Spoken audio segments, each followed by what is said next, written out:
Esports' new Okala Phase 2 plant is a transformative milestone under the Make in India initiative.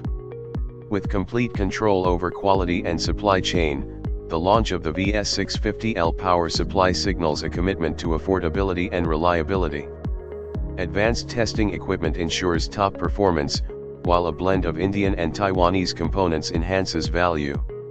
This facility will drive innovation, manufacturing, and improved repairability, solidifying Esports' position in the gaming hardware market. At Esports, our commitment to Make in India empowers us to innovate locally, ensuring quality and affordability in every product we deliver. Mr. Himanshu Jain, Director of Esports. For more information, please visit www.ncnonline.net.